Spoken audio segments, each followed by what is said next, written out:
my kick. Was he dead? Or just unconscious? I took some satisfaction in the idea that I might have broken the Weasel's neck. Then, it really didn't matter. Nothing did. I had no more breath. My chest felt as if it would collapse. There was a fire spreading wildly inside me. Then a severe ringing started in both my ears. I was dizzy and starting to lose consciousness. I let Schaefer go. I let him sink to the bottom. I didn't have a choice. I couldn't think about him anymore. I had to get to the surface. I couldn't hold my breath any longer. I swam frantically up, pulled at the water, kicked with all my might. I didn't think I could make it. It was too far to the surface. I had no more breath. Then I saw Samson's face looming above me.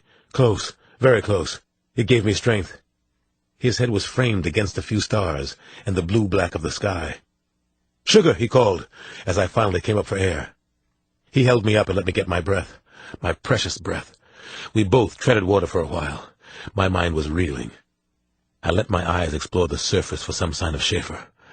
My vision was blurred, but I didn't see him. I was certain he'd drowned. Samson and I slowly paddled back to shore. I hadn't gotten what I needed out there. I hadn't been able to learn the truth from Schaefer before he drowned. Once or twice, I glanced back to make sure that Schaefer wasn't following us, that he was gone. There was no sign of him. There was only the sound of our own tired strokes cutting into the tide. It took 2 more exhausting days and nights to finish with the local police investigation, but it was good to keep focused and busy. I no longer had any hope of finding Christine, or even discovering what had happened to her. On our final night on the island, Samson and I had dinner with Jones. We had become friendly with him, and he finally told me some facts he had previously withheld for security reasons. He wanted me to have some closure. He felt I deserved that much. Back in 1989, after joining MI6, Schaefer had been recruited by James Whitehead. Whitehead in turn reported to Oliver Highsmith, as did George Bayer. Schaefer performed at least 4 sanctions in Asia over the next 3 years. It was suspected, but never proved, that he, Whitehead, and Bayer had also murdered prostitutes in Manila and Bangkok. These murders were obviously the precursors to the Jane Does, and to the game itself. All in all, it had been one of the worst scandals in the history of the security service, and it had effectively been covered up.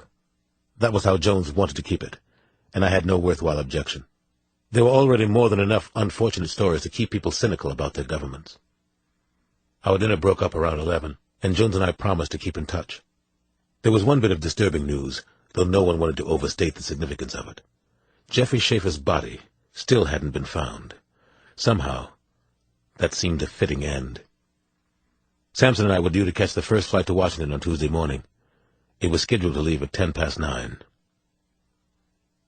That morning, the skies were swirling with black clouds. Heavy rain pounded on our car's roof, all the way from the hotel to the Donald Sangster Airport. School children ran along the side of the road, shielding themselves from the rain with flopping banana tree leaves. The downpour caught us good as we tried to dash out from under the cover of the tin overhang outside the rent-a-car depot. The rain was cool, though, and it felt good on my face and head and on the shirt plastered on my back. "It'll be real good to be home," Samson said, as we finally made it to a shelter under the metal roof painted a bright yellow. "I'm ready to go," I agreed. "I miss Damon and Janny and Dana. I miss being home." "They'll find the body," Samson said. "Schaefer's." "I knew who you meant," I said. The rain hammered the airport's roof without mercy, and I was thinking how much I hated to fly on days like this. But it would be good to be home, to be able to end this nightmare. It had invaded my soul, taken over my life. In a way, I suppose, it was as much a game as any that Schaefer had played. The murder case had obsessed me for over a year, and that was enough. Samson and I walked past the colorful concession stands without any real interest, barely a passing nod.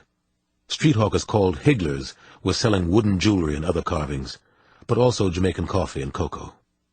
Each of us carried a black duffel bag. We didn't exactly look like vacationers, I was thinking. We still looked like policemen. I heard a voice calling loudly from behind, and I turned back to look at the commotion coming up from the rear. It was one of the Jamaican detectives, John Anthony, shouting out my name in the noisy terminal running our way. He was several steps ahead of Andrew Jones, who was looking powerfully dismayed. Jones and Anthony at the airport? What in God's name was happening now? What could possibly have gone wrong? "The Weasel," I said, and it came out like a curse. Samson and I stopped to let them catch up with us. I almost didn't want to hear what they had to tell us. "You have to come back with us, Alex. Come with me," Jones said, slightly out of breath. "It's about Christine Johnson. Something's turned up. Come." "What is it? What's happened?" I asked Jones. And then I turned to Detective Anthony when the Englishman was slow in answering. Anthony hesitated, but then he said, "We don't know for sure. It could be nothing at all. Someone claims to have seen her, though. She may be here in Jamaica after all. Come with us." I couldn't believe what he had just told me. I felt Samson's arm wrapped tightly around me, but everything else seemed unreal, as in a dream. It wasn't over yet. On the road out of the airport, Andrew Jones and Detective Anthony filled us in on what they knew. I could tell they were trying not to build up my hopes too much. I'd been in the same untenable situation many times, but not as a victim of a crime. "Last night we caught a small-time local thief breaking into a house in Ocho Rios," Anthony said as he drove, the four of us packed tightly in his Toyota. "He said he had information to trade. We told him we would hear what he had to say, and then we would decide. He revealed that an American woman had been kept in the hills east of Ocho Rios, near the town of Overton. There's an outlaw group lives up there sometimes. I learned about it only this morning. I called Andrew, and we hurried to the airport. The man says she was called Beatitude. No other name was used. I contacted your hotel, but you had already left for the airport. So we came out here to get you." "Thank you," I finally said, realizing I had probably been told as much as they knew. Samson spoke up. "So why did this helpful thief appear now after all this time?"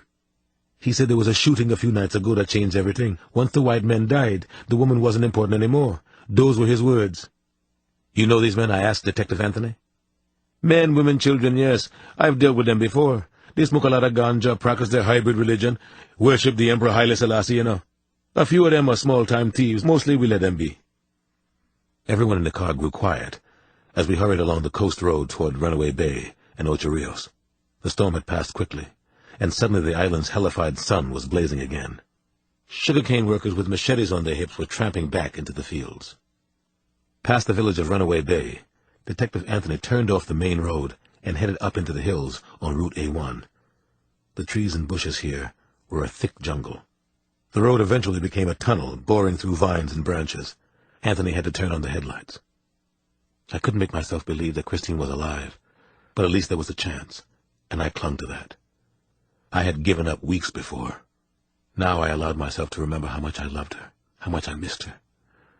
I choked hard and turned my face toward the window. We turned onto a skinny dirt road with a thick, high corridor of grass running between deep tire ruts. This had to be the place. My heart was pumping loudly and sounded like a tin drum being pounded in a tunnel. I felt every bump in the road like a hard punch. Who is the woman they're holding? Can it possibly be Christine? Samson checked the load in his Glock. I heard the mechanism slide and click, and glanced his way. "They won't be happy to see us, but you won't need a gun," Anthony turned and said. "They probably know we're coming. They watch the local roads. Christine Johnson might not be here now, if she was ever here at all. But I knew you would want to see for yourself." I didn't say anything. I couldn't. My mouth felt incredibly dry. My mind was a blank. We were still involved with the Four Horsemen, weren't we? Was this Schaefer's play? Had he known we'd eventually find this place in the hills?